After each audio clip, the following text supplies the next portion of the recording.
All right. Hello and welcome, everyone. Happy Wednesday. Thank you again for joining us from all over the country. I'd like to formally welcome us all to this month's webinar, 6 Foundational Tools for Today's Fundraising Professionals. So we have lots of fundraising professionals in the room today from all over, and I am here to introduce our topic today. So here at Fundraising Academy, we believe that fundraisers are the bridge between donors and the great impact that they can make in the community. So all this, we all know, is done through captivating and a culture of giving. But today, our speaker is going to talk about how you can prioritize your fundraising career and build a strong foundation in a really nuanced, relationship-driven profession. So today, success in fundraising relies on your abilities to communicate the right knowledge about your cause, gain important insight about your donors, and the effective use, of course, of technology, data, and other analytic tools. So for those of you who are joining us for the first time, we're going to dive into 6 key foundational elements that will build a long-lasting and rewarding career in fundraising that prioritizes genuine connections. So here at Fundraising Academy, for those of you who are coming to our series for the first time, I'd like to share about our organization. Our cause selling education prepares nonprofits and their fundraisers for greater measurable impact, for providing learning opportunities just like this designed to enhance your cause, your communities, and the world. So some housekeeping notes. This webinar will be interactive, so thank you for engaging in the chat. You will have the opportunity to ask questions during the webinar, as well as some dedicated Q&A following the formal presentation. Go ahead and please submit any questions you have for our presenter in the Q&A option within your Zoom controls.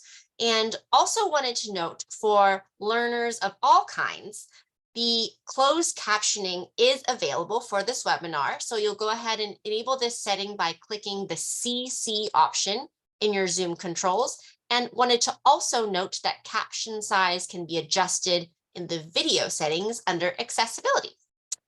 In the days following the webinar, you will receive an email with the link to access the slide deck and the recording to review again at your leisure. All righty. And then again, I'll introduce myself to make this an interactive and safe space for all. My name is Sarah Wu. I use she, her pronouns, and I am the program manager here at Fundraising Academy. I have the pleasure of serving as our moderator for today's webinar. So if you're engaging in the chat, I will be uplifting some of your comments and wonderful voices, and like to introduce this month's presenter. Drum roll, please, for Tamika Franklin. Tamika Franklin is on the call with me. She is an instructor with Fundraising Academy, and she is the Senior Director, Southern California Major Gifts for UC Berkeley, Cal. We're really excited to have her here. Hi, Tamika. Nice to see your wonderful face.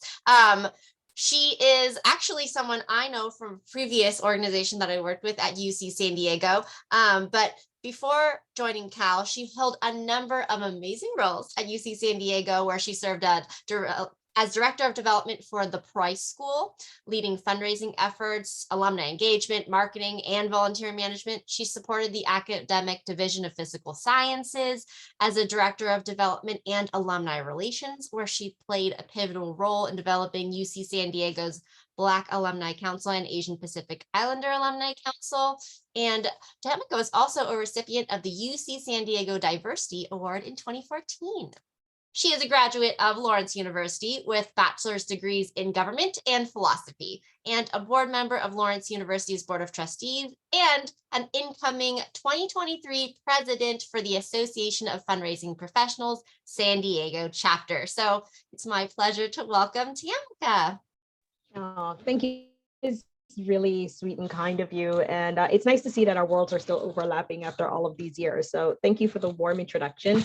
And to everyone spending some time with us today, thank you so much for carving out, a little bit of space in a very, very busy season. If you're on the front line, I know what it feels like to get those year-end gifts in, and making time for professional development is hard. So thank you so much for doing that. I'm going to walk you through what I think are, some of our 6 top objectives to um, being successful in fundraising. It's by no means an exhaustive list, but I think these are good kind of benchmarks to make sure that we're checking in with each other and making sure that we are, keeping on track with our goals or objectives, and also bringing other partners along. So I put the objectives on the screen today. These are our goals for the day, is to understand the key aspects of a cause's mission and position statement, how to communicate these effectively to your community, really understanding what knowledge is important when you're walking into those meetings, and which audiences you're trying to serve. Defining unique aspects of donor demographics and identifying different types of donor motivations. We're seeing a lot of changes over generations. I'd say as the world flattens, fundraising is even getting more extended outside of the regions that we serve and worldwide. Being aware of what that looks like is important as you're creating your plans. Utilizing data and technology tools to analyze and discover trends in giving. That includes the free ones and the not so free ones that you may have to invest in for the long term. And then creating a space for professional development and self-reflection. I think we are such givers of our work. We're stewards of our craft, and we love what we do, but sometimes that means you lose yourself and you leave yourself behind. So keeping that top of mind, because that helps to fuel the fire and keep you motivated as you move forward. So that's what we'll attempt to get through today. I look forward to any questions or conversations that come up as we go along. This is dialogue, and I'm by no means a full expert, but in the years of experience that I've been able to bring together, I'm hoping I can share some tidbits with you. So before we get in, I'd love to hear, how many of you are advancement professionals, how many advancement professionals are in your network at work? And when we say advancement, not just fundraising, but donor relations and stewardship, accountants for the foundation, anyone who does writing with the fundraising angle to it, grant writers, the communications and newsletters. I'd love to know how many people consider themselves in advancement within your foundation. And then of the 6 areas you're seeing on here, which are the ones you think you spend the most time on as a fundraiser? So what I'm trying to do is just get an assessment of, where we all land. How are you feeling about what you're seeing? How resourced are you? Where are some gaps that maybe you can fill, or where are some things that you absolutely overlap where you could use a little bit of help? Thank you. So I want to go ahead and launch that poll for all of our learners today. So you will see 2 questions appear on your screen. Please select an answer for both of the questions that Tamika just so wonderfully presented to us. The first, how many advancement professionals are currently in your organization? And as Tamika shared, that doesn't have to just be directors of development. It also prospect research, stewardship, things like that. So feel free to answer inclusively to that one. And then the second question, we have 6 areas that we're going to cover today. So we're curious how much time you spend on these areas as a fundraiser so we can best support you in your learning today. Yeah, and then actually as the poll comes in, could you just clarify, I think, Tamika, one more time, kind of sharing some other job titles for advancement professionals that people can consider in their counting of how many people? Yeah, sure. So, the fundraising ones we know: fundraising manager, frontline officer, major gifts officer, those kinds of positions. Marketing sometimes is considered under major gifts because of the external perspective. So director of marketing, marketing manager, grant writer, communication specialist, things like that. That's perfect. Yes. Wonderful. Thank you. Yeah, hopefully, Michael, that answers your question about what is considered an advancement professional. Yeah. All right, we're just going to do a couple more seconds on the poll for the last few folks who have yet to answer. Hopefully that clarifies question number 1, so you can again be inclusive of kind of groups. Oh, and then I'm also going to elevate something in the chat. Some folks have written advancement professionals could be major gift officer, marketing and communications officer, grant writing, annual giving officer, gift processing officer. So those are some good, things to think about. So we have a few different options there. Yeah, I'm seeing some more answers come in with that clarification. If there's one advancement professional, maybe you're a small shop, one director of development, or maybe you have 2 to 5 different advancement professionals in those areas, 6 to 9, or more than 10 if you've got a big shop of lots of different support folks. Yeah. Wonderful. All right, can you just give just a few more seconds and then we'll end the poll and show it on screen for our group. Thank you so much for your participation, everyone. Yes. All right, going to go ahead and end this and show our results, or I will go ahead and verbalize them for those who are watching the recording as well at a future time. So we have a big mix, I would say. Let's see. How many advancement professionals currently in your organization? We have 21% at one advancement professional, so some small shops. We've got 62% of our audience with 2 to 5 advancement professionals. And then we've got 18% of our audience today with 10 plus. So we have some small and medium-sized shops, I would say, represented in our audience today live. And then of the second question we have asked our group, there are 6 areas that we're going to talk about today: knowledge, positioning, demographics, technology, analytics, and motivation, your personal motivation. So all professional development here, we've got 35% of folks focused on knowledge, which makes sense being an educational program. We're so excited that you have chosen Fundraising Academy to be with us today. Positioning is also a large percentage. 38% of our audience spends a lot of time thinking about positioning in fundraising. And then at the next highest percentage point, motivation, at 12% of our audience is kind of focused on spending some time on being motivated. And then the last two at 6% of the audience, analytics, and 3% technology. Right. Thank you so much. And it's actually quite interesting to see that breakdown. It falls along the lines of where I thought it would.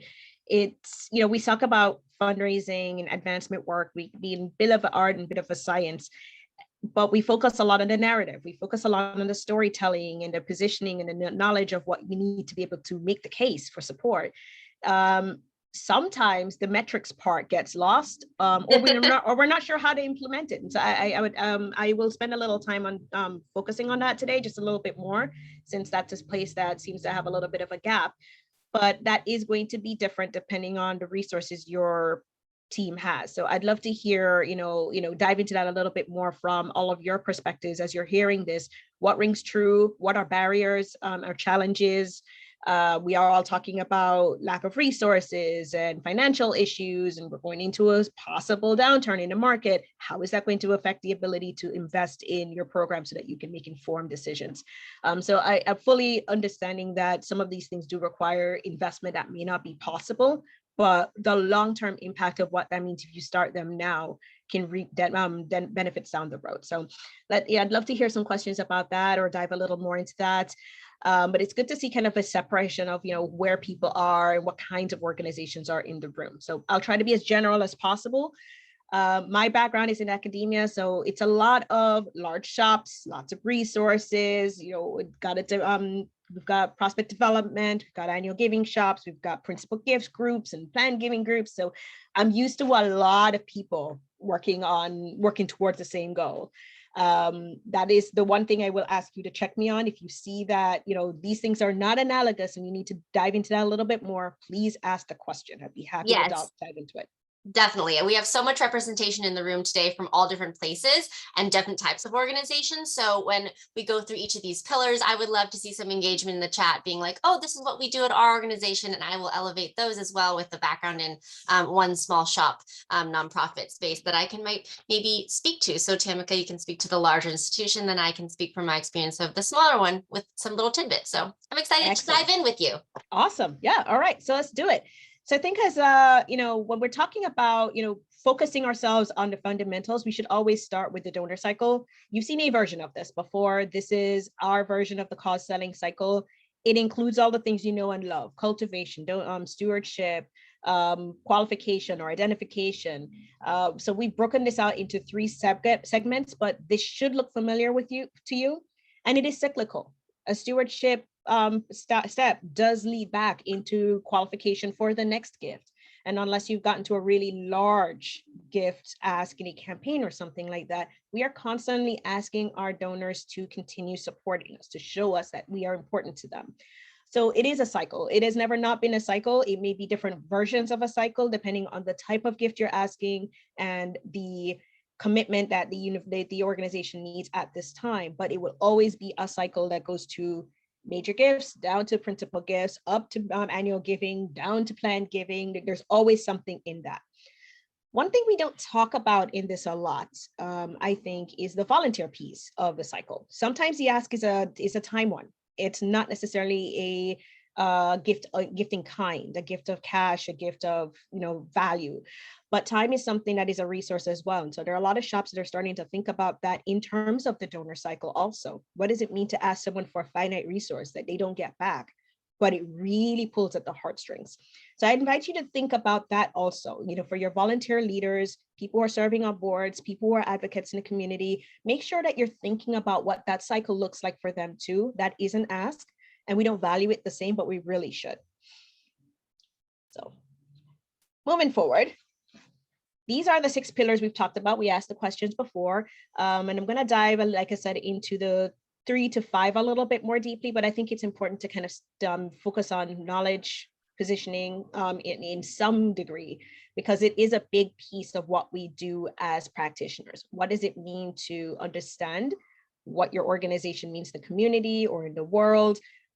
Who do you benefit? Who would be the keepers of being able to support that? Where do you expand your support base if you need to? And then the motivation piece is just as important, because this can be a very vocational role. If you are not refilling your well, so to speak, then it's really hard to continue putting on the jacket and going out there and wearing brand, name your organization. So I think the importance of making sure that you're motivated, not just to support the organization and to be the best advocate possible, but to make sure this fits in line with your professional goals. That's a very important part of us being able to stay authentic, be truthful about what we're doing, communicate that effectively, feel like you're really bringing forward the mission and staying to the values that you are putting forward as a practitioner. So we'll dive into all of those throughout this conversation. Starting with knowledge. So these things you all know. I think it was very clear that this is something that you all spend a lot of time thinking about, mission, and I'll add vision and values to that. What does your organization do? What does it stand for? The future focus is what we're always kind of putting philanthropy around. What's the thing that we are asking for commitment for, to make sure that people feel that they're a part of the future, they're a part of our forward thinking, they're a part of making sure that there's a legacy that they can tie on to, which dovetails nicely into the funding. What are the specific things that we are asking for?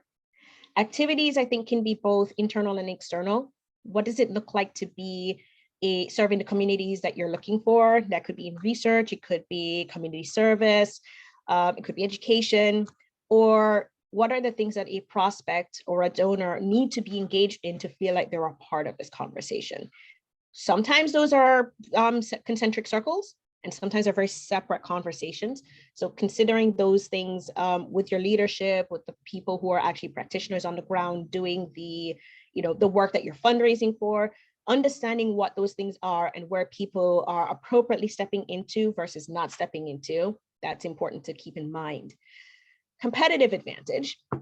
In a university setting, I'm fortunate to work for one of the top universities in the world. And that is a wonderful competitive advantage to have. But on its face, a university is a university is a university. What is the thing that keeps you top of mind and prioritized, as opposed to your, as we like to say, the other college down the street? What does it mean to be better than, or to bring more value to this particular organization? What is your competitive advantage? Keep understanding what that means if you're in a research organization and there are multiple research organizations that are kind of fundraising for the same thing. You need to be able to make the case for that, and understand where your value is in the marketplace. And this is a marketplace. Everyone is looking to see where they can make an impact and be able to present as best as possible and support the work that they believe in. And then the ways to plug in, which I think ties back a bit to the activities piece, but for the organization also, you're not a standalone. I think this is a very competitive and team sport, and the more partnerships you can have as an organization is helpful. Where do you plug in the region? Where do you plug in the city? Where do you plug in with the corporate partners? It's bigger than I serve these entities and I bring value to these particular groups. It's bigger than the mission, vision, values. Where are the things where you can partner, where you may not have the resources to, but being in an alliance with somebody else absolutely enhances what you do, but also make sure that you are staying true to your focus. You're not stepping outside of that too much. So it sounds like a lot of you think about this quite a bit. I'd love to hear if there's something there that's missing in the way that I presented it out. I love to learn as much as you all do. So I'd love to get some feedback on that. Sarah, did you have any thoughts on that so far? Yeah, I love it. And I think I would love to share just only a few thoughts on tying it into some of the smaller shop options that we have here. So Tamika, being from a large university with, the competitive advantage about, what are we doing differently than the university down the street? You could think of the same for a small nonprofit. Maybe there are two social services nonprofits in your area that serve a very similar region, but what is your competitive advantage in that? What do you do for your population that serves a really specific purpose that is meaningful for your community? And maybe that's different than the nonprofit down the street. No one, over the other it is competitive advantage, but you're serving maybe the same population in two different ways. So those are some things that I would think about. And I think our audience, based on their survey this morning, does think about this often. But as we get to our year end, it's good to come back and ground ourselves in these things: mission, vision, values, future focus, what our activities are. As Tamika mentioned earlier, that not only a gift of treasure of cash, but also like a gift of talent or time as a volunteer. All those things are ways to plug in a smaller shop as well. So definitely valuable for any size organization. Yep. Thank you for that. And, I think something that is a unique advantage, especially if you're in a smaller organization, is the flexibility to be able to create these things on the fly, to be able to move nimbly, where a larger organization does have a slightly larger bureaucratic structure. There are some boards that can be fundraising and some boards that have to be administrative. There's some boards that can be decision making and others that are strictly advisory. If you could flatten that and make a decision quickly, what does that look like? And I think that's something that a lot of smaller organizations can be a lot more nimble in. So use that to your advantage. I think that builds nicely into the positioning piece of, your organization versus others. I like this quote because, it's really about making sure that you understand your value and why someone would choose you over another organization to make an investment in. What is the thing that is going to keep them as an advocate for you? It is about differentiating. There are thousands of fundraising operations out there doing similar work. I don't think that we're necessarily competing with each other. Philanthropy is something that, I think is a shared goal in the world, described in different ways, but for the most part, at its heart, it's people helping people and people, investing in others so that, the rising tide lifts all boats. So it's not as, if you talk about the 1%, then yes, there's a finite amount up there and you have to get to that. But for everything else underneath, when we look at that donor pyramid, there's a lot of opportunity in that. And so I think positioning yourself for people to feel like they can be a value added there, that there'll be a voice in the room and they won't be a number and they'll have some impact is really important. So keep that in mind as you're thinking about your, differentiating yourself. What is the thing that you do uniquely? Maybe it's a program. It could be the way you talk about it. It could be an approach. It could be your leadership. Do you have a dynamic speaker who's just doing amazing work and is bringing people together in the community? Use that. Figure out what your differentiating pieces are and hammer that in. I think that's really important. And those are the things that keep you moving forward. All right, so we're going to segue a bit into demographics. And I have on the screen here, the generations that I think we've been working through for the last, I'd say about 50, 60 years or so. Noticeably missing to me is the Generation Z group.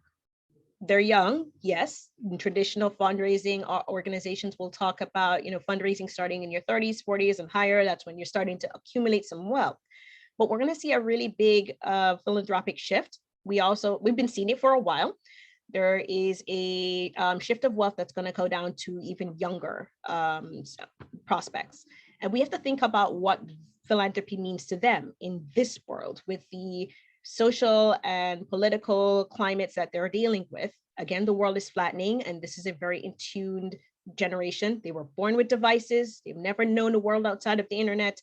The way that they're going to be plugging in and seeing themselves as bringing value is very different.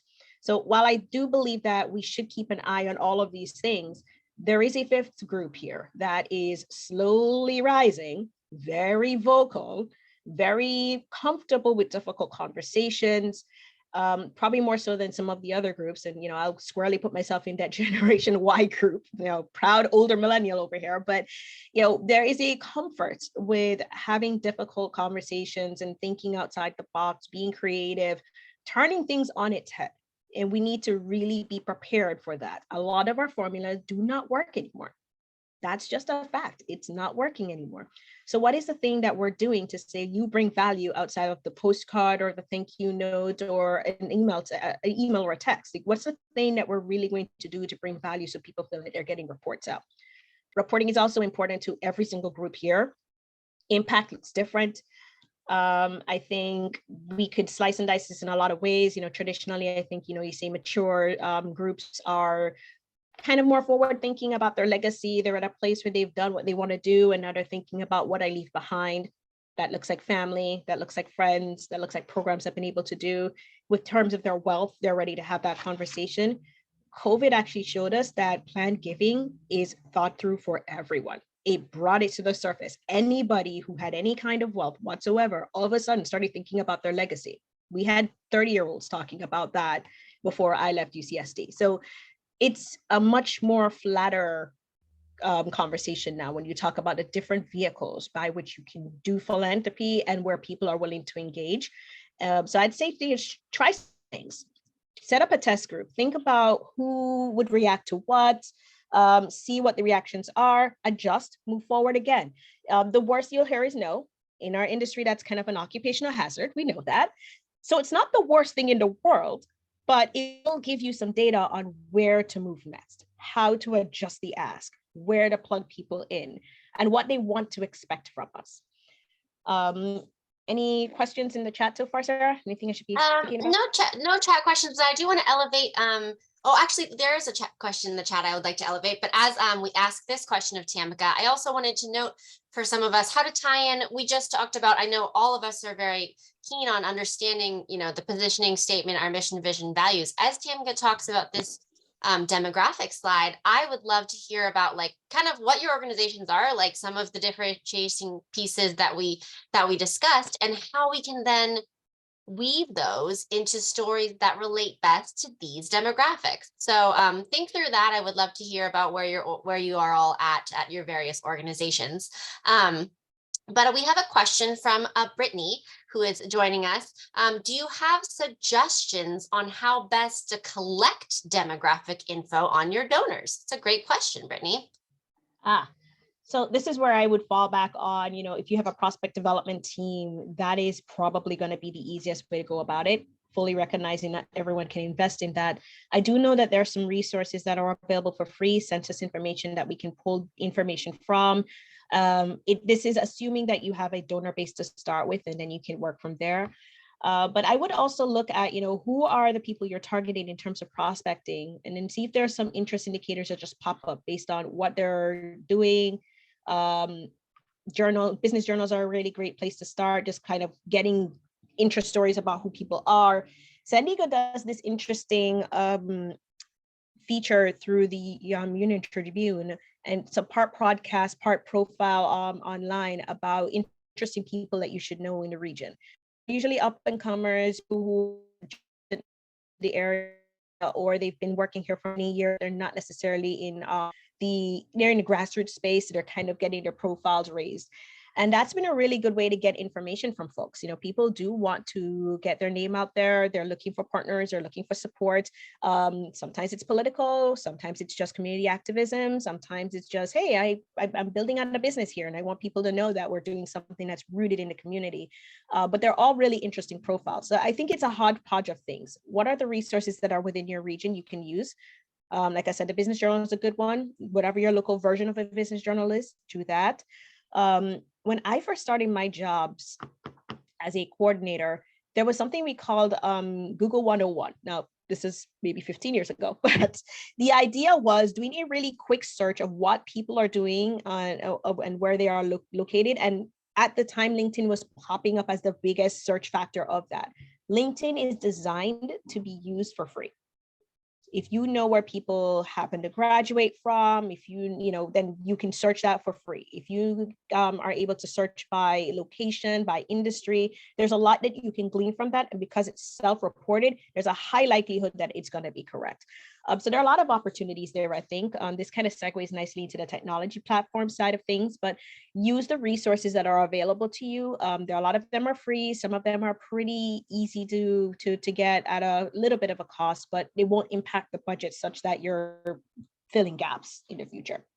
Wonderful. And then I just have one question that I will answer for Christine that asks about what year these stats came from. So I love, Tamika, that you are being intentional about noting for our audience today what is on the screen, but also what is not on the screen in this chart. So these statistics come from our cause selling textbook that was most recent in its second edition, published in 2019. So those are what these are from. We are working on a third edition, which would then update, of course, things like this for the last couple of years. But I think it's really noteworthy that we see these growing demographic groups of givers that are changing and being as dynamic as we are as fundraisers, and kind of seeing another generation that would be added to this list of philanthropic supporters. So I'm excited to dive in deeper on how we use technology to connect with these folks. Segue Absolutely. to our next pillar. Absolutely. And one more thing on this before we shift to that next one is, this is very US centric. This is the data here, the way that we classify people into generations. I mean, to some extent, they overlap across the world, but the way that the trends that are being reported on here really focused on US data. It does not include a lot of other countries where philanthropy is very high. So also take that with a grain of salt. You'll find that, that shifts just a tiny bit as you move across the country, different regions, the way that they see things. So as we're talking about technology a lot, we live this. It's not something that just happens to be there. We're attached to our watches. Our phones are a part of us. You never leave your home without it. Technology is everywhere and around us, and we should use it to inform our work. So that means making sure that we have the database structures that we need. Where are you housing this information? And making sure it's safe. A lot of this is important to, protect our information, but also our prospects. They trust us with a lot of really detailed, highly confidential information that stewards of. Sure that whatever you invest is important, but also using what's available. I talked about LinkedIn. It's important that we use other resources that are available as they fit within your values. So depending on your organization, Instagram might be good, it might not be. Twitter might be good, it might not be. Facebook might be good, it might not be. So decide on what your goals are. Do an assessment of which of those social media outlets can help you, and then make a decision on where you want to move forward, how much you want to invest in that. They are helpful, but you do want to make sure that you're not just spreading things out without a strategy. So if we're talking about technology and the different ways that we can employ them, we've seen a radical shift in the last, I'd say, 20 years with the way that we do peer-to-peer fundraising, the way that we use social media for fundraising, email and the dynamism of emails, being able to have a website that's easy to use, easy to click through. Video conferences were always important, but they've become even more important now. We're on Zoom a lot more these days. We're on Teams a lot more these days. And a lot of these things do have to fit in line with multiple devices. So you're no longer just creating something that needs to be attached, be available on a laptop, a desktop. It needs to fit on a phone. It needs to adjust for Android and Apple. It needs to be able to be dynamic enough to bring in that experience that you're looking for without losing some of that functionality. So if you've got a tiered structure that creates a scroll down function on a phone, it's probably going to be really difficult for someone to make a gift if they're inspired to do something today versus making sure it's the top of your page. Whoever you need to talk to in your organization to make sure that is something that in the top 2 or 3 things you see when you click on that, that's something to talk about. Or if you're more mission driven and you really want to talk about what it is that you do in the community, making sure you're amplifying those early. Make sure that people know what they're getting into when they click on your link and they can understand, what they're supporting, or considering to support. Crowdfunding, I think, has also gotten a really big jolt in years. We were just talking about Giving Tuesday and how that has evolved worldwide in a way that I don't think a trend has ever jumped before. It's everyone knows now that Giving Tuesday is a worldwide event. Everyone is going to either give to something that they care about or amplify something they've been giving to for the entire year. It's a great opportunity with marketing behind it and tools behind it. All of those tools are usually free and you can adjust them for your organization. So it's a color scheme, it's the messaging, all of that's available to us. So I think using things like that where we're amplifying things, we're bringing ambassadors in to extend the work. It's not always about the fundraiser, it's the fundraiser and the board and your volunteers. What are the things that they can do to help bring your message out? So that's where the technology is. Now, this again, not an exhaustive list, but these are the really big ones you should be considering. What are the tools that you can use to get these to your advantage? Some of them are going to be easier to do and invest in. I think as much as you can own the information is important, especially if you work across countries. Regulations in Europe, for example, have very different expectations of where you store data, and being able to report that out if someone asks for it. It's very different from where the United States is. So making sure that you're falling in line with where your prospects are, what your resources can support is very critical. Yeah, and I would love to elevate to something that you mentioned in your crowdfunding and digital storytelling and where things fall on your website. For some of the folks who had answered that they have 2 to 5 advancement professionals in their organization, Tamika mentioned some great tips on how you can sort of expand that network. It doesn't have to be just the 2 to 5 of you going out and fundraising. Crowdfunding, peer-to-peer fundraising, social networks are great ways to sort of expand that story that all of you are so great at telling. I had noted, one of our participants, Amy, she mentions that their org focuses on political issues based on advocacy and community organizing. And so something that I wanted to elevate for our audience today that maybe in some community focused nonprofits or some smaller spaces, that crowdfunding opportunity or engaging your board members to sort of continue to share that story of your org can really help market your knowledge and your positioning statement that you bring to the table as a development advancement professional. So use the people in your network, and some of those folks can be someone that you didn't consider a fundraising partner, but maybe a volunteer, right? In the case of something like peer-to-peer fundraising, which is one of the options on this slide, maybe your entire volunteer base of 50, hundreds of people can really expand your fundraising efforts if you're a shop of 2 to 5 development professionals. Really kind of helps you to build community with larger groups, even if your shop is small. Yeah, no, that's a really good point. Thank you for that. And if I could add on to that a bit, one model I've seen work really well is, separating your high-end volunteers, the people who are sitting on boards or the people who, are super active, but they're not necessarily ready to make the ask. You separate them into 3 groups. The fundraisers, the philanthropists, you know who they are. They are jumping in already. They're all sold on the dream. They want to be a part of your story. They feel like this is a part of their legacy as much as it is yours. You know who they are. You probably have prospects and portfolios in place for them. Great, easy. You need advocates, though. You need people who are willing to just go out there and amplify it to the high heavens. They're really good at getting in front of people and working rooms, and they probably don't have the capacity to do it, or the timing isn't working out for them, but they love what you do, and they can open doors in ways that you can't. So you want to work with them as much as possible. You want to make sure that you are making them feel just as valued as the folks who can write checks.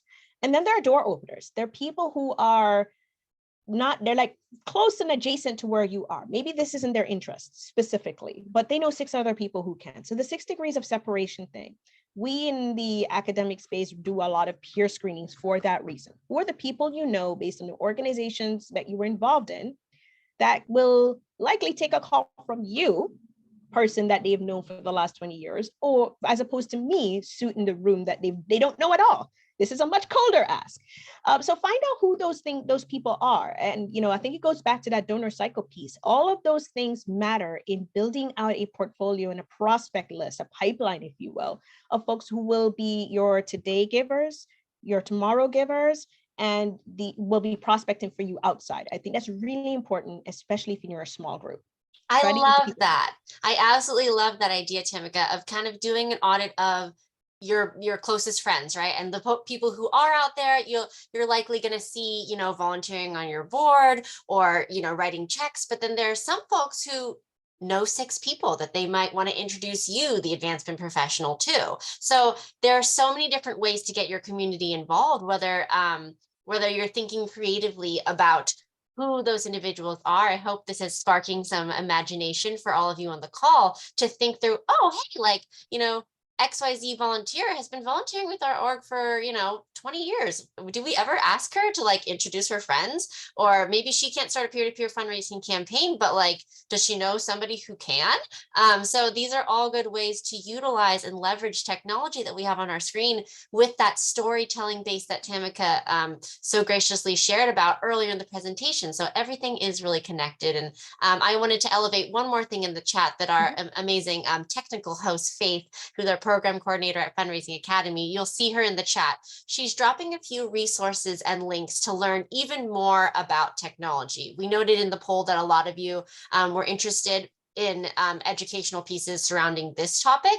So we actually have another webinar that we just hosted last month on online fundraising strategies on digital philanthropy and relationship building. So if you are interested in learning more about that topic, there's a link to that as well, because we want to continue your learning and support you all as fundraisers in your own right.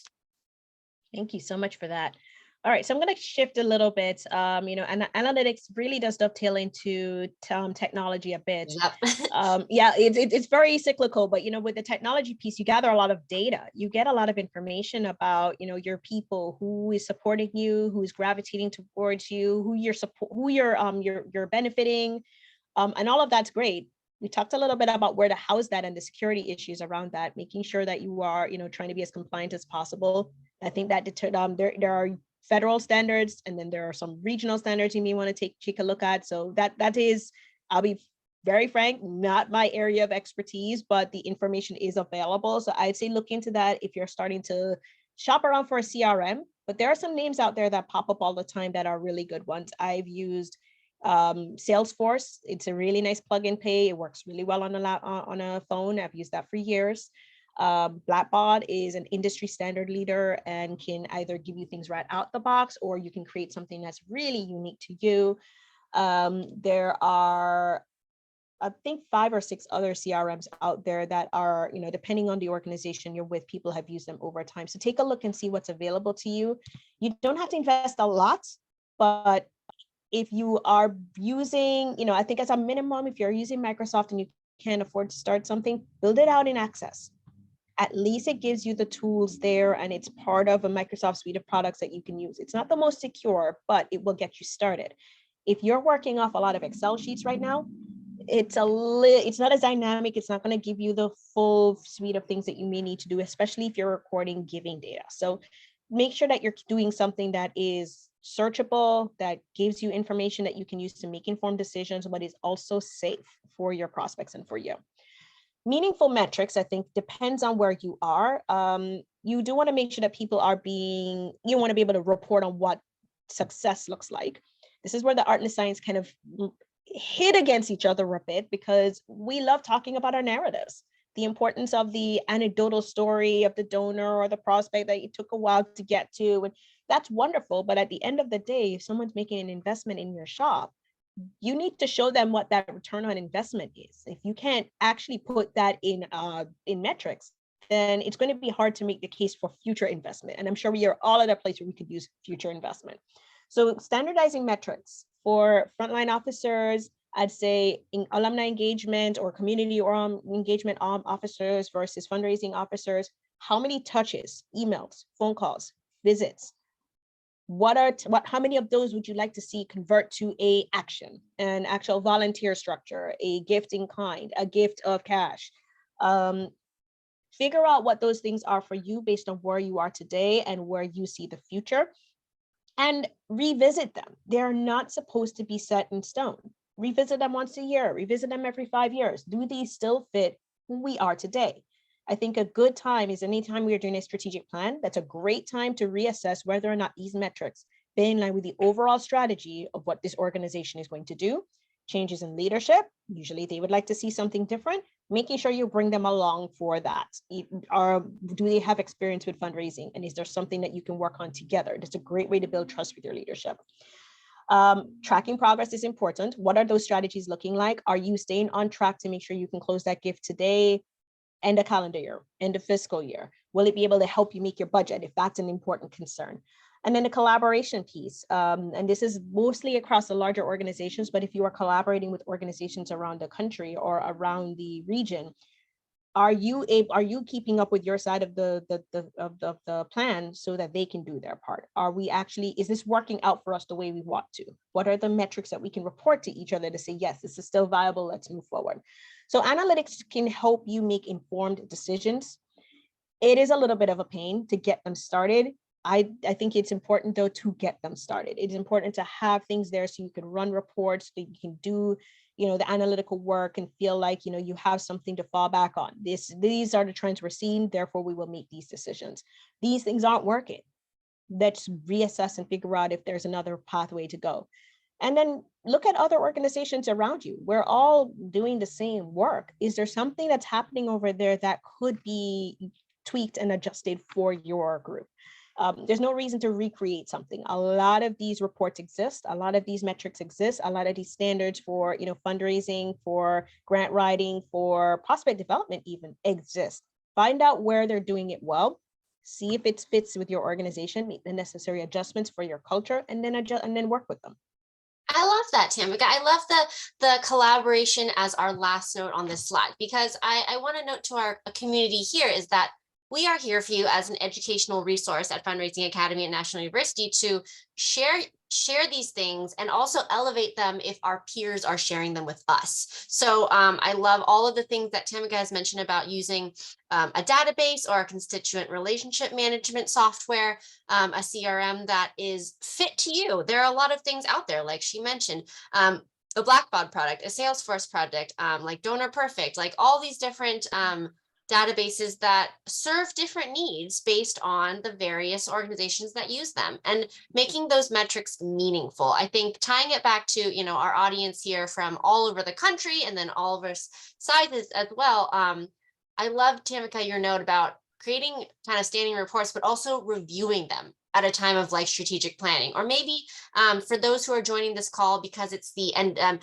thank you again for carving the time out end of year, but the end of the calendar year is also a great time for reflection on your career as a fundraiser, right? And what meaningful metrics would you like to see tracked time over time, maybe quarter over quarter or year over year? Those are things that you can bring to your leadership that help leadership make informed decisions, and you be a great partner to your organization. So things that you can see in trends are really great resources for you to elevate at all levels of your organization. And that's why analytics are so important in the fundraising space. I know so many of us want to talk about, the walk that I took with so-and-so donor and this wonderful story and leaving a legacy, but how many of those, that's a great touch point. How many of those walks did you take? How many donors did you meet this month?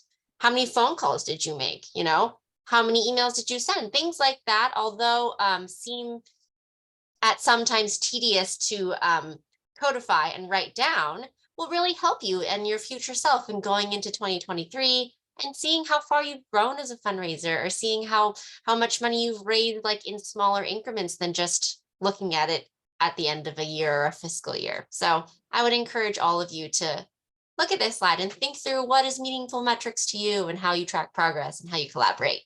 Absolutely. And if you are in the annual giving space, I think this is their bread and butter. This is the thing that Yeah. you make decisions on a constant basis. If the appeal code yields you results that you did not expect, you're going to shift the way that you use that particular document. It's either going to be a different paper stock, or it's going to be different colors, or you're going to shift it to online. So there are places that have embraced this a lot more than others within advancement. Annual giving, I think, is one of those that is really leading the way from an internal and external perspective using metrics in a really powerful way to decide what's next. Do I we love need to that. adjust that? So I can't say that it's not there. It absolutely is there. I think for folks like me who have been in that individual giving space, we love our stories. And that is why we stay here. We love our stories. But the stories only take you so far. At some point, you're going to have to report to someone that you're doing the job. And if you are not able to say, I was able to convert X amount of people to donors, of that 50% are in a pipeline for this year, the 25 are for next year. There are some that are they're going to be a little bit of a hybrid situation. So we're going to need some support. We'll need an attorney to help us kind of figure out the plan giving perspective and the gift of real estate. If you can't exactly explain that, then it's going to be hard for anyone to follow you. So I don't want to say that we're not doing this at all. It is absolutely being done. I think our analytics folks in annual giving are doing a great job of that. There are examples we should follow. Foundations live and breathe reports. They use them a lot. So if your foundation folks, your accounting folks are managing your endowments or givings that's coming in, get to know them. Prospect development are very good about analyzing kind of where you are in the space and where they're seeing trends and upticks in giving, and maybe even worldwide where they're seeing kind of interest in education. Okay, you maybe need to tap into these 50 folks now. Let's see if we can get an invitation in front of them. Here's what we got on paper. Can you think of a creative way to get in the door? So there are lots of places where analytics are absolutely essential to the work. But start somewhere. It really is important that you're able to report on that. Selfishly for the organization, yes, you want to be able to explain what you do, but also because you need to be able to keep yourself accountable as a fundraiser, which brings us to motivation. What are the things that you need to be able to refill your well when you are done? And we've all been at this place where you made an ask or you've had a series of calls, they're a little difficult, or, in my case, people are really thinking about what they can give and what they can't give. The economy is not great right now. It is kind of downtrending. We are in the space of discretionary funding. We're not a priority in that way, in terms of I need to live, I need to breathe, I need to take care of my family. Philanthropy is maybe in the second tier somewhere, right?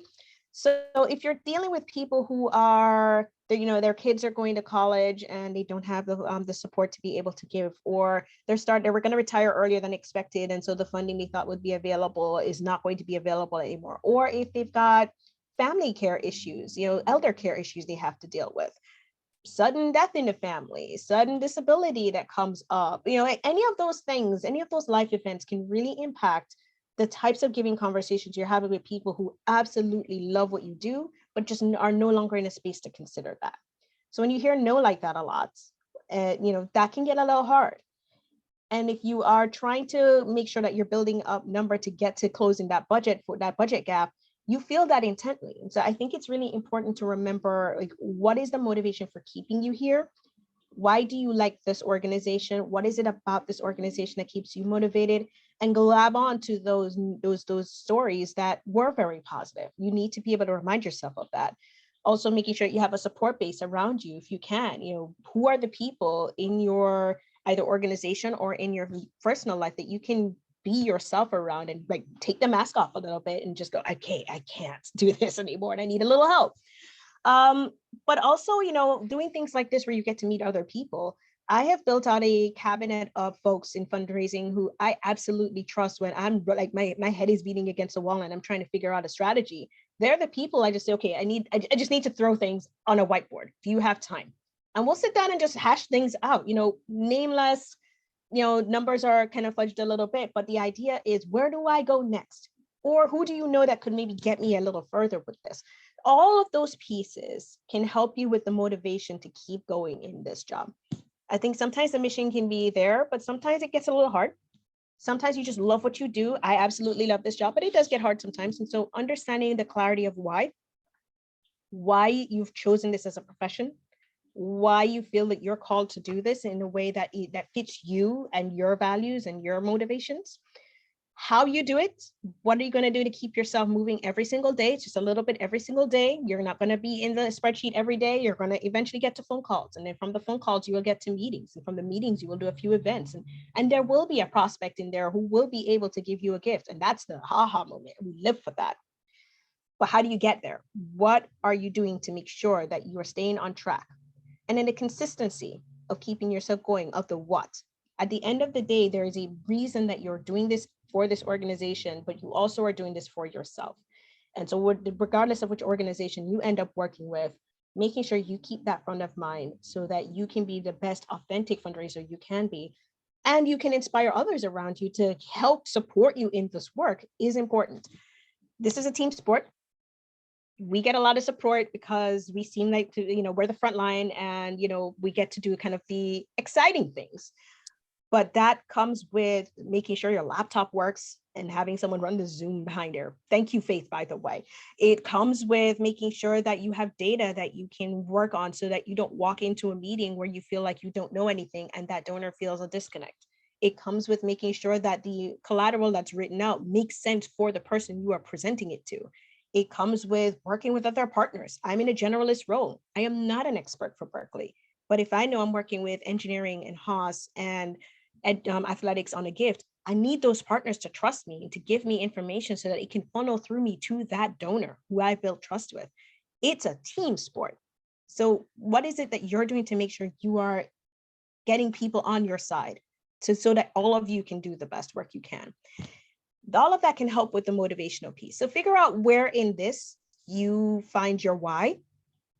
Always remind yourself why it's important to have a why.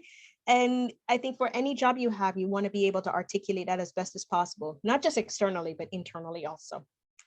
Yeah, I love that. I think, Tamika, something that you've said that I would love to kind of elevate is we all have really hard times in this role. If anyone is an advanced professional and in fundraising, there are some days where it's just rough. It's just rough. And there, maybe you've heard a lot of no's that day. I also wanted to elevate. Thank you, Faith, for putting in the chat some really great content on.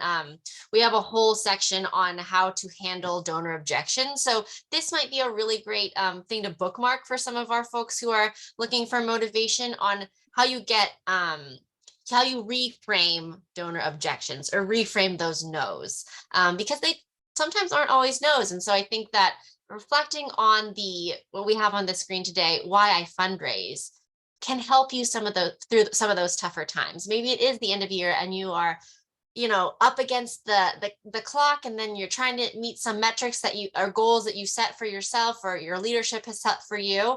And being able to come to a webinar like this and have Tamika present on this slide, I think shows that this community of fundraisers is strong, it is resilient, and we want to give you the space here today that you've carved out on reflecting the clarity of why you fundraise, the discipline of how you fundraise, where you shine the brightest, and the consistency of what you're speaking about. We talked about the knowledge and the positioning statement and thinking through the different demographics, consistency of what you're sharing in your storytelling throughout all of those different areas. So the last thing I wanted to note before we dive into Q&A, so if anyone has Q&A on these 6 pillars, start thinking about what you want to put in the Q&A function of Zoom. I do want to share that, Tamika, you and I have had some conversations about how motivation can change.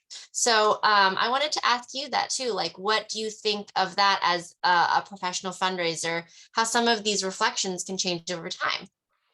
Yeah, no, that's a great segue, actually. So I think my phone, if I think about this, most of you know that I changed jobs recently, from a job that I absolutely love to one that I do love too, but it's a different connection. It's going to give me different skill sets and motivations, and there's no wrong way to make a decision like this. You just know when it's time.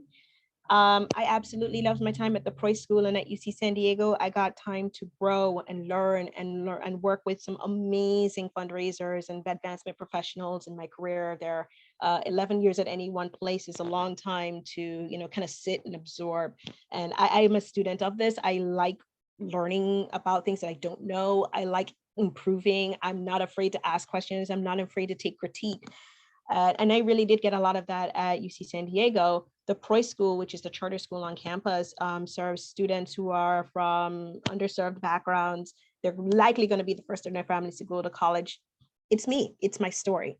Being able to fundraise for something like that, being able to choose that, it was absolutely everything. And during COVID, making sure that they could continue their schoolwork, making sure that they didn't fall behind, as many of their counterparts, in some cases, many of their family members weren't able to do in the public school system. That was hugely important to me, but it is taxing. And it did take away a lot from where I thought my personal, ambitions were going to be. I did like frontline fundraising. I did like being able to focus in on individual giving and bigger gifts.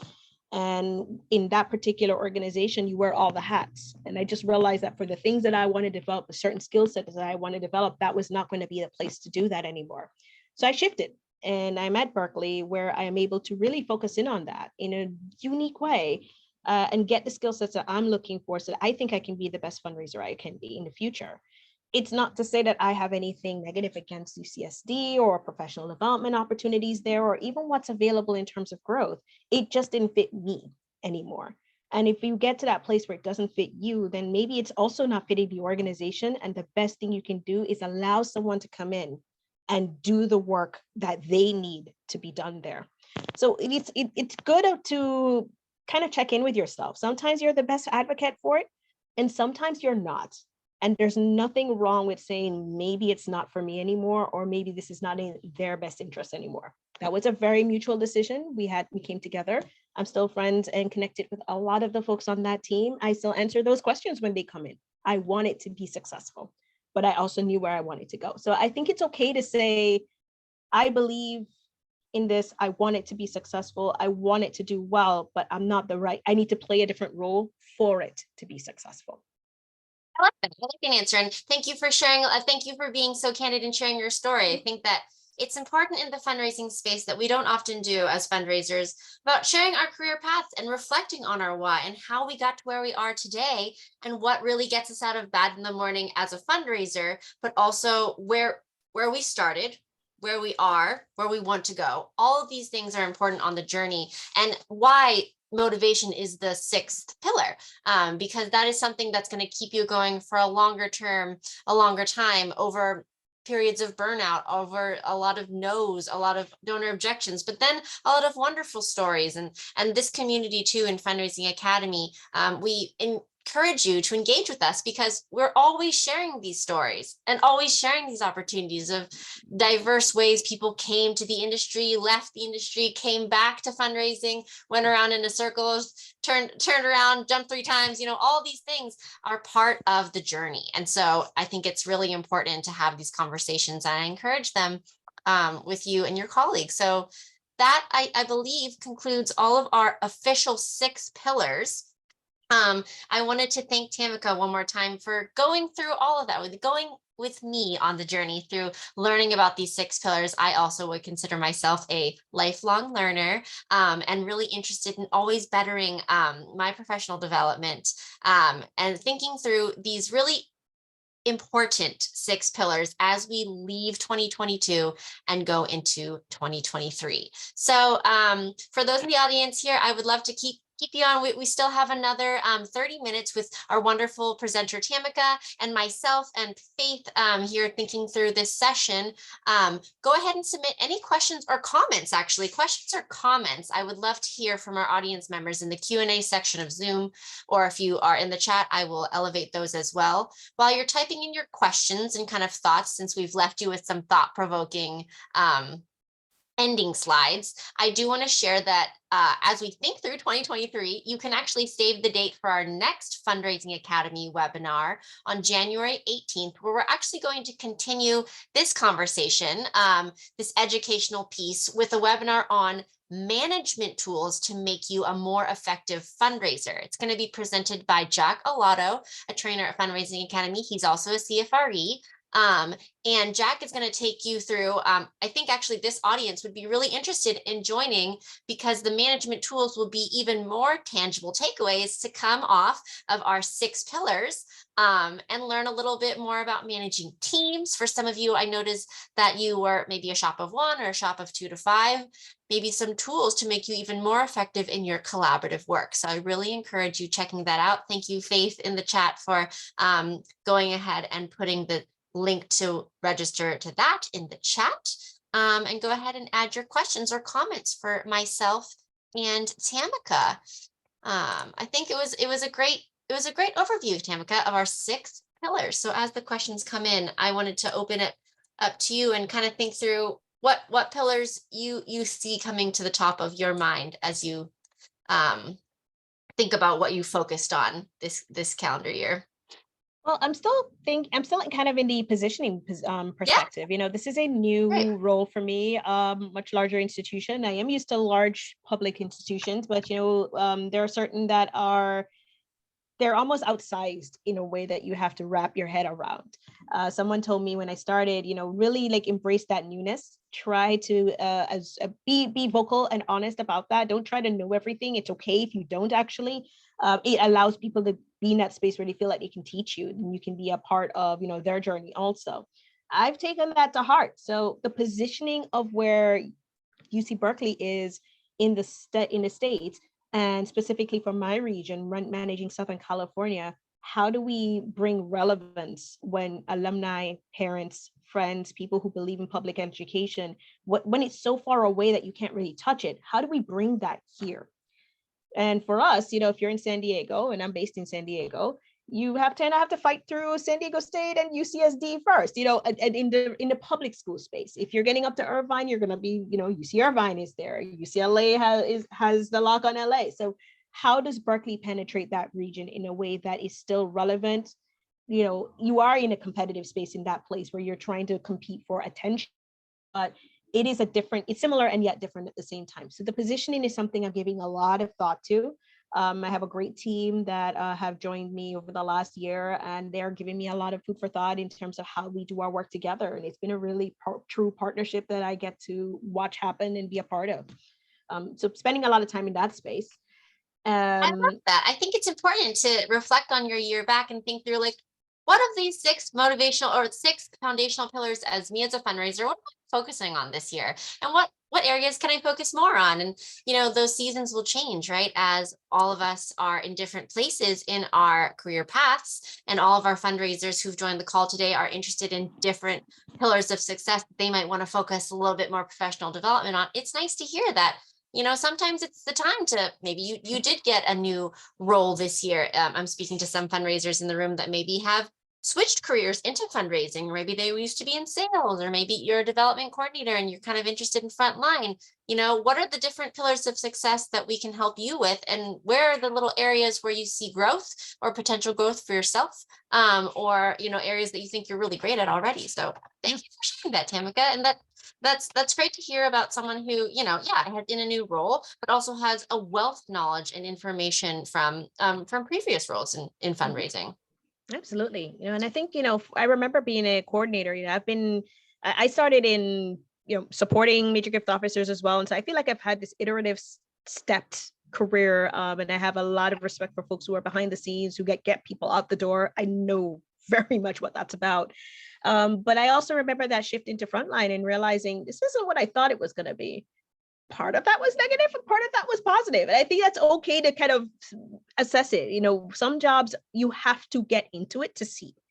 And then you'll find your way through, and it'll either be, oh, this is better. Okay, great. I know where I can bring value. All right. Or, oh no, this isn't for me at all. Why am I here? All of those are valid. And I think we don't give Yes, enough all time information for is that. good information.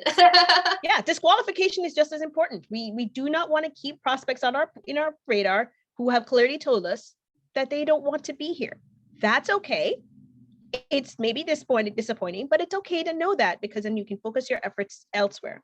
If you pivot that in personally as well, disqualifying different things from your career trajectory is just as important as saying, oh yeah, that's great. Let's dive into that a little bit more. So take some of those tenets and bring them into your personal life as you're thinking about your professional experiences. Yeah, that's great. I think Tamika, you did such a good job with presenting that we have very few questions for you because you've covered all of our 6 pillars so clearly. But I Nice. do want to continue to elevate in the chat. If any of those who are on the call still wanted to share, a pillar that they're really working on this year, or maybe why you came to the webinar thinking like, man, I don't know anything about XYZ area. What can we help you with? We have some time here in the last about 20 minutes of our call to really be a resource to you all here on the call to help support you with Tamika with her experience in academia, her experience in a large shop. I have some experience from a smaller shop, a smaller chapter organization in which there are about 7 advancement professionals. So I'm happy to answer any of those questions as well. So we cover a lot of ground. But I mean, as folks think through that, or if they have any comments that they would like to share, I want to go ahead and make sure that we are touching on all of our objectives that we set in the early days, early time of this webinar. We went through and understood, the key aspects of a cause's mission statement and a positioning statement. I think that something I want to elevate is how important fundraising and creating a community is. One of those aspects that is a tie-in through all 6 of these pillars is how you communicate to your community and how you build a community. Tamika mentioned in the very beginning of our call that your volunteers or your volunteer board members, or people who are donating maybe just time or talent to your organization, can be in the cause selling cycle too. So I have a question for you on pillar 1 on the knowledge. How do you best communicate? I know you have some experience in alumni relations. Mhm. How do you best communicate to different constituencies from the fundraising aspect who are interested in your org, but like don't know how to make an ask, or like don't know how to ask for money? I'm curious Uh, how you engage those folks, like maybe alumni or maybe who are mhm. your advocates. You talked a little bit about that during your Yeah, presentation, and I would love your expertise on sure. that. I'm really honest when I'm talking to alumni or prospects or, key volunteers, because everyone comes to it a little differently. They're Okay. comfortable with the conversation themselves, and, they understand why philanthropy is important. They're willing to take the ask. They're willing to consider it really seriously, and engage in that conversation. But the idea of turning around and asking a Yeah. friend is really difficult. I have found over the years that there's some people who just have an aversion to saying the words. Hmm. Would you make a gift of to this? It's a scary thing because on the end of that is potentially a rejection. Hmm. And no one likes rejection unless you're me. For some reason, I understand where that fits and I can disassociate myself from it. And so the idea of hearing no is oh, okay, let's dive in further. No for now, no indefinitely, no forever. What about this didn't fit you? Like, I'm willing to go, okay, and what? Yes, but I heard that. And what? Like, I'm comfortable Yeah, in that. and what? Yeah. The and what is important, because there's always a reason. And if someone's willing to have that conversation with you, if they've taken the phone call, they've taken the meeting with you, they care enough to be present, so Yes. I think take the opportunity to ask the and why and what and how, because that will help you figure out, okay, maybe it's not this kind of gift, it's a different kind of gift, or it's not the timing right now, Hmm. but it's next year, or I'm really in a situation where I can't do anything right now, but give me 5 years and here are the people I can bring to the table. And you're probably going to meet, that $25,000 you asked for could be $100,000 of the people that I'm bringing to the table. And eventually I'll get to a place where I can meet my personal commitment too. Sometimes the stars just need to align in a different way. So I think asking that question is important, but you have to be comfortable in that space. So it's really, really important to find out if you are doing a peer review or you're asking your volunteers to go out there and fundraise, advocate on their behalf, are they comfortable doing so? Hmm. And if they are not, what are the things, at what levels is that comfort or lack thereof? And can you provide training for them to help? There are great resources out there. AFP has a lot of folks involved who will sit with you and talk to you about what it means to have a volunteer that is involved in fundraising beside you. Or maybe they just don't want to do it by themselves, but they're willing to bring you in the room and you have that conversation and they'll tee it up for you. Maybe they just need a lot of prep behind the scenes, and you can kind of go through best practices on how to listen for indicators so that that feels like you can have a conversation. I think at the end of the day, it's always being transparent about what you're asking for. If they feel that they can say, I believe in this organization, I'm giving my time to it, it's a priority for me and my family, I think you'll find some value in that too. Would you be willing to engage in a further discussion? Always ask for that consent to be able to jump into that. No one likes to be blindsided at all. But it is important to find out what your volunteers are interested in and comfortable in, and then prep them ahead of time for that. So there are resources for that. There are organizations who do it really well. I think there's some there's continuing education as well on how to do volunteer management, but you really do, you want to make sure they're set up for success and that experience is positive. Ask the questions. Make I sure that love they that. are opting in to do this if you need their help. Yeah, I love asking a lot of questions. I think a fundraiser mindset to that, and this is speaking to everyone on the call, no matter what, no matter what your title is, no matter what kind of advanced and professional you are, I'm hearing a lot of what Tamika is saying about, what I would consider phase one of the cause selling cycle, which is that prospecting, pre-approach, kind of that research before you engage a volunteer or a constituency that I was curious about, thinking about, yeah, what kind of questions, that you want to ask them to learn more about them, and making sure that they're, like you said, comfortable either making them ask or not comfortable, how can they be leveraged? So these are all really great things. I think the pillar one of success, thinking about knowledge, identifying the most important information to learn, is really where you start in the cycle. We talked a lot in the beginning of this call about the cause selling cycle and how it is cyclical and how it should go around in a circle, because it starts with phase one of prospecting, pre-approach, before you do the approach and need discovery and presentation. But there's so much in that first half of the cycle that is just learning about people, learning about your constituencies that are close to you, learning about your prospects that you don't know much about. Tamika provided so many resources on, like, your local business journal is a great way to find information. There's so many, of course, we talked about the technological pieces, and Faith has so graciously put in links in the chat about finding more resources for technology and building digital relationships. But there's so much, I think, that we can see connectivity in this conversation between those 6 pillars: knowledge, positioning, demographics, technology, analytics, and motivation, where they all weave together.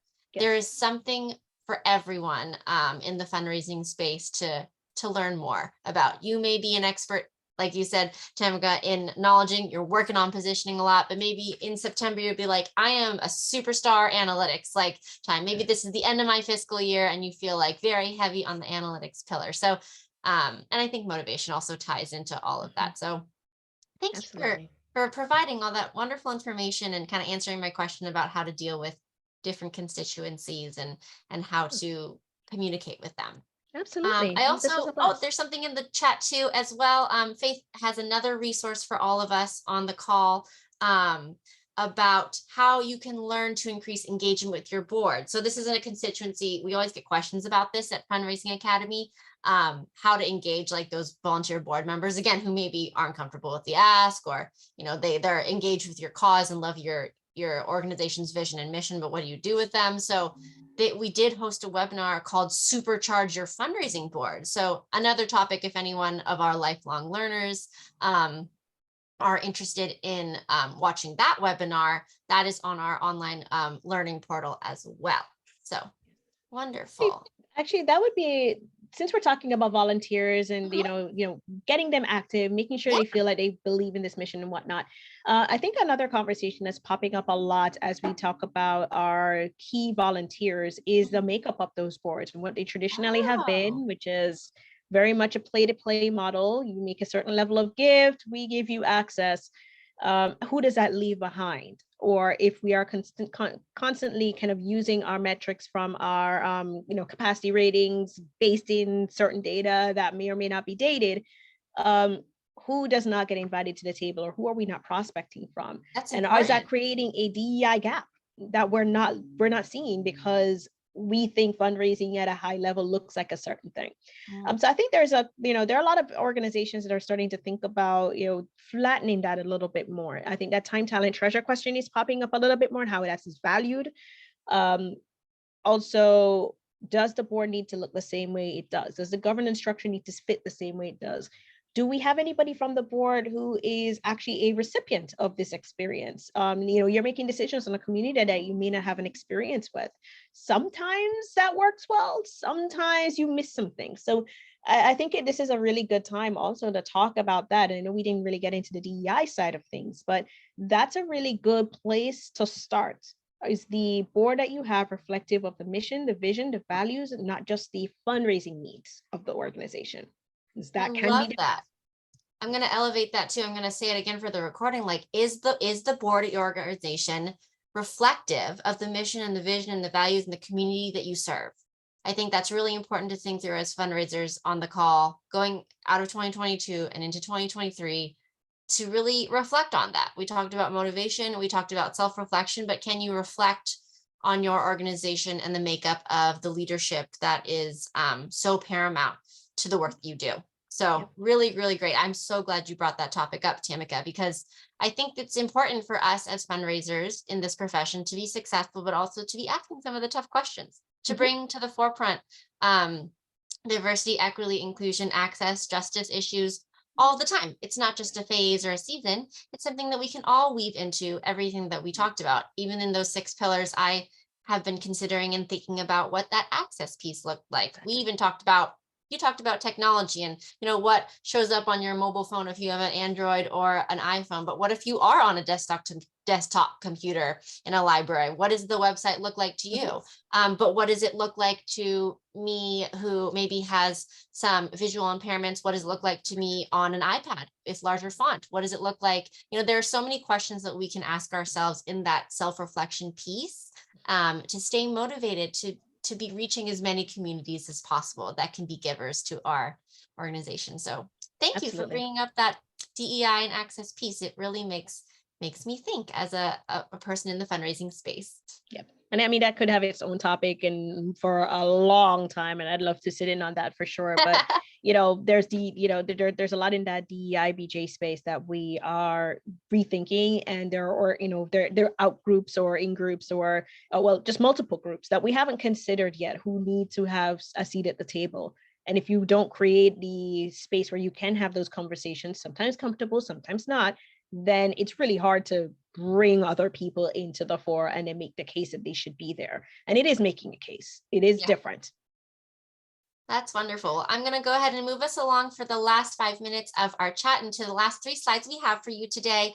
Thank you all for participating. I know we didn't have any grueling questions from the chat because, Tamika, we're so grateful to have you as a presenter, as an expert in all things Fundraising Academy, and really to take us through what those pillars look like for all of us. So thank you so much. I did want to put this slide up here for all of you. For Tamika's great presentation today. And again, continuing that community, continuing that conversation. If you would like to connect with Tamika, go ahead and check her out on LinkedIn. You can, of course, reference today's webinar if you choose to extend a LinkedIn connection. We are all about building authentic, real connections here at Fundraising Academy. So I encourage all of us to really practice that fundraiser arm and kind of think through, what am I taking away from this webinar and what might I want to connect with and further discuss in the future with our wonderful presenter? And then also, you're always welcome to connect with Fundraising Academy on LinkedIn as well. I think the next slide that we have is about where you can find all these resources. We had this wonderful suggestion in the chat that I'd like to elevate for Michael about saving the chat and, for folks in future webinars. We have a place for all of this. So if anyone wants to check us out, Fundraising Academy at National University, we have our own online learning portal. So I'll take a few minutes to talk about this as a resource for all of our lifelong learners, all of our guests to today's webinar that were frantically clicking all the great resources in chat that Faith was putting in. We have all of this library and a library of our past webinars that we do every month it's available at no cost to you. I really want to stress that because accessibility is extremely important for Fundraising Academy, and making sure that the learning portal is something that as you can access as a fundraiser at no cost, whether you're a shop of one or a shop of 10 plus. We want to make sure that your development coordinators, your directors of development can all gain access to this portal. So you can go to the link in the chat here, register for free at our online learning portal, and create an account. And I really encourage you to explore this digital resource as we go into the new year. There's meaningful education and fundraising tips to help you further your career, whether you're trying to grow your career as a fundraiser, or do you see yourself in one of those 6 pillars in doing a lot more analytics or a lot more storytelling or a lot more motivation and team building and coaching to help volunteers and board members get more involved in elevating your cause. All those things are available to you on our online learning portal, so I really encourage you to check that out. And I think that will take us to the end of our webinar. I wanted to thank everyone for your participation in our webinar. It was great to see so many different faces from places all over the country, all over the different cities across the nation, as well as in organizations of different sizes, and organizations that serve so many really meaningful missions and, things that need to happen in our community that are driven through philanthropic gifts. I think that philanthropy, as something that I think about often program managing Fundraising Academy, is such a driver to change and to drive impact and to cultivate meaningful relationships in communities, but also to cultivate impact in a community that is more than just the gift. So I'm really, really grateful for all of you here. I'd like to again thank Tamika, our presenter, for sharing her words of wisdom.